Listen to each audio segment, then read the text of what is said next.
I would like to thank boys and girls for this great speech. I had a good time.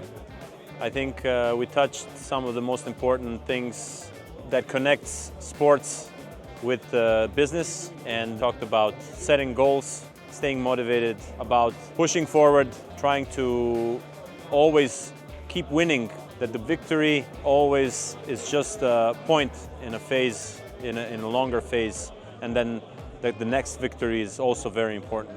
And my sister says, okay.